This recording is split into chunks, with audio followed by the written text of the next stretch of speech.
تجارة تنجيكم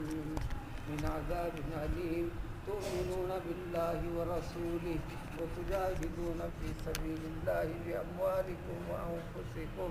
ذلكم خير لكم إن كنتم تعلمون.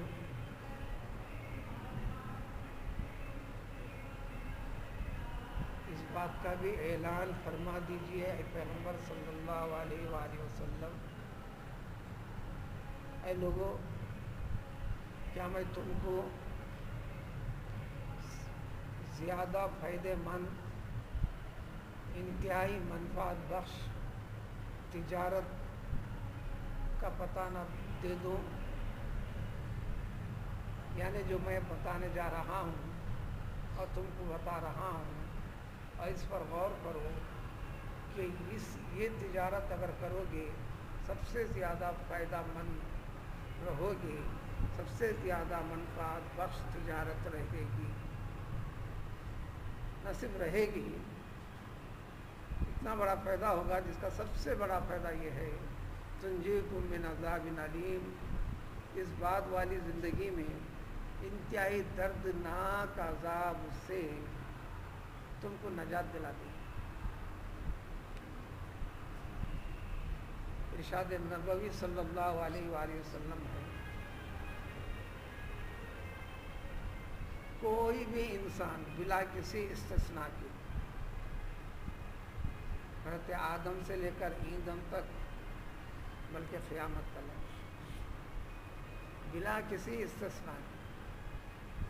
جتنے انسان کو اللہ تعالیٰ نے پیدا کیا ہے، ہر ایک کا حصہ دوزخ میں ہے۔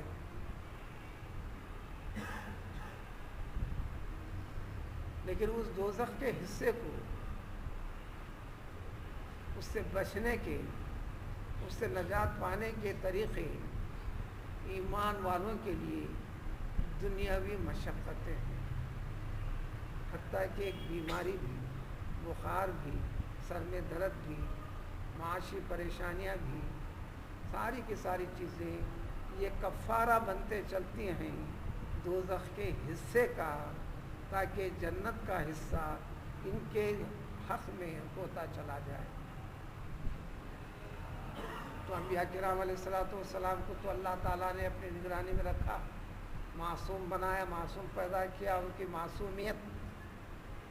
جو بچپن سے لے کر آخر تلک کسی گناہ کا سرزد نہ ہونا، حتیٰ کہ لغزش جو گناہ میں شمار نہیں ہے، لیکن ان بڑے حضرات کے لیے، انبیاء اور غیر انبیاء میں بڑے حضرات کے لیے اس لغزش کو بھی بڑی سے بڑی سزا کے جیسا عتاب والا معاملہ انبیاء کرام علیہ السلام کے ساتھ فرما دیا۔ چنانچہ ہر نبی کے ساتھ دنیا کی مشقتوں کا بڑا حصہ گزرا، بلکہ پیغمبر علیہ السلام نے فرمایا اشد الابتلاء الانبیاء ثم الامثل ثم الامثل ثم الامثل، دنیاوی آزمائش میں،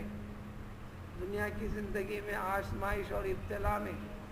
سب سے زیادہ سخت قسم کی مشقت اللہ تعالیٰ نے انبیاء کرام علیہ السلام پر لاگو فرمائی۔ اس کے بعد نبی کے غلام ہونے میں، متبع فرمانبردار ہونے میں، دین میں اللہ کا قرب پانے کے لیے جو جتنا زیادہ قرب حاصل کرنے کے لیے جد و جہد کرتا چلا، اس کی اس دنیا کے اندر آزمائش بھی سخت سے سخت کی جاتی رہی، ثم الامثل ثم الامثل ثم الامثل،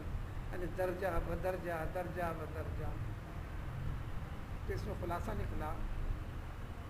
مسلمانی کا مطلب، ایمان کا مطلب، دنیا کی مشقت لازم اور ملزوم اس کا حصہ ہے،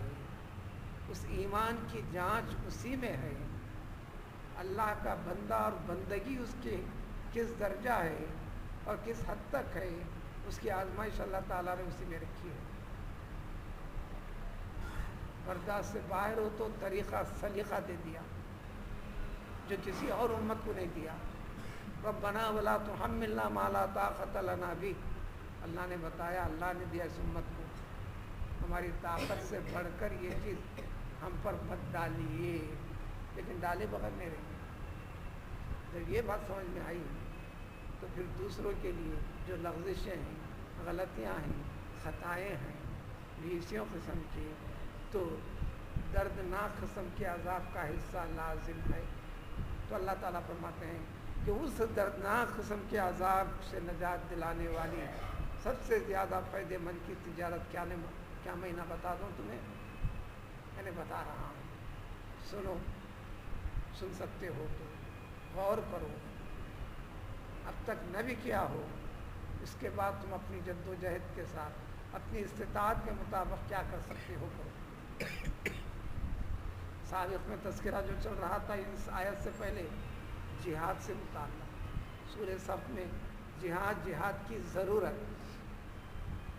یہ مشقت والا معاملہ تمہارے اوپر لاگو کیوں کیا گیا؟ جب وقت آ جاتا ہے تو تم پر لازم کر دیا کیوں جاتا ہے؟ یہ مشقت جان کی، یہ مشقت تم کو تمہارے رب کے دیے ہوئے مال کی، لہٰذا ذکر فرماتے ہیں وہ طریقہ منفعت بخش تجارت کا، تؤمنون باللہ و رسولہ، کہ تم ایمان اور یقین کو بڑھا دو اللہ پر، اللہ کے رسول صلی اللہ علیہ وآلہ وسلم۔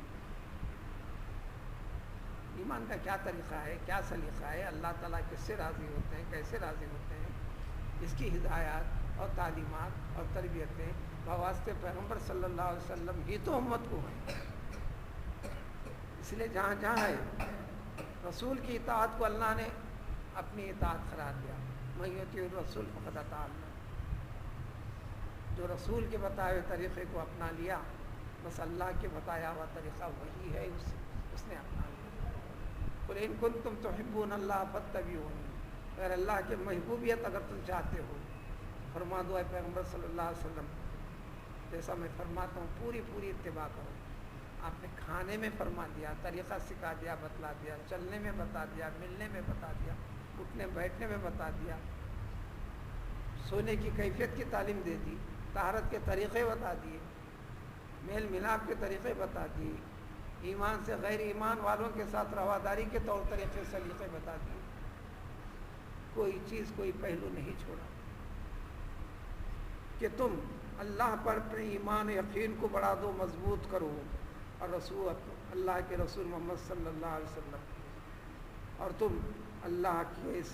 راہ میں، یعنی اللہ کے دین میں اللہ کے لیے جہاد کرو، جد و جہد کرو، کوشش کرو، اپنے مال سے، اپنی جان سے۔ اگر سمجھ سکو تو سمجھ میں آ گیا تو یہی چیز تمہارے لیے دنیا کی ساری چیزوں سے افضل اور بہتر ہے۔ کاش اگر تم سمجھ جاتے۔ مومن کو سمجھنے کی تاکید ہے، کتنا مال ہے، کم ہے، زیادہ ہے، اس کی کوئی اہمیت نہیں۔ مزید اس کا فائدہ یہ ہوگا تمہارے لیے، تمہارا رب تمہارے پورے گناہوں کو، خطاؤں سے بچے ہوئے نہیں ہو، معاف کر دے گا۔ لگانا پڑے گا تم کو اپنی جان اور اپنا مال۔ جان اور مال یہ دو چیزوں کو لگا دو جس طریقے سے لگا سکتے۔ یتیم کے اوپر مہربانی کرتے ہوئے صحیح، حاجت مند کی حاجت روائی صحیح، بھوکے کی بھوک مٹا کر صحیح، پیاسے کی پیاس بجھا کر صحیح، تو تمہارا رب تمہارے گناہوں کو معاف کر دے گا اور تمہیں داخل فرمائے گا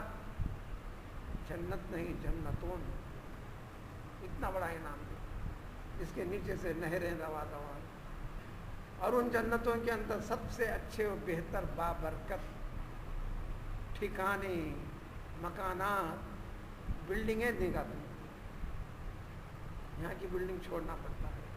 یہاں کی بلڈنگ گرتی بھی ہے، یہاں کی بلڈنگ پرانی بھی ہوتی ہے، وہاں کا ایسا مسئلہ نہیں ہوگا۔ وہ بھی ہمیشہ رہنے والی جنت میں تم کو ہمیشہ کے لیے چھوڑ دے گا، لیکن یہ مشقت دنیا کے اندر تم کو اپنے جان اور مال کے ساتھ لگانا ہے۔ بس یہ چیز جس کو مل گئی، فوز العظیم، سب سے بڑی کامیابی ہے۔ یہاں تک تو سنا آپ نے آخرت سے جڑا ہوا، لیکن ایسی زندگی اختیار کرنے والے کے لیے اللہ تعالیٰ فرماتے ہیں اس کے جھلکیوں کے طور پر، نمونے کے طور پر تم کو اس دنیا کی زندگی میں بھی تم کو خیر و بابرکت بنا کر کچھ عطا کر دے گا، دنیا کے تمہارا دشمن کو تمہارے سامنے حقیر کر دے گا، ذلیل کر دے گا، تم کو غالب کر دے گا، تم کو فتح دے دے گا۔ ذکر کرتے ہیں وَأُخْرَىٰ تُحِبُّونَهَا، اس کے علاوہ ایک منفعت بخش ایک اور چیز ملے گی تم کو جو تمہیں پسند بھی ہے، یعنی تم کسی بھی محنت کا صلہ جلدی چاہتے ہو، انسان کی فطرت ہے۔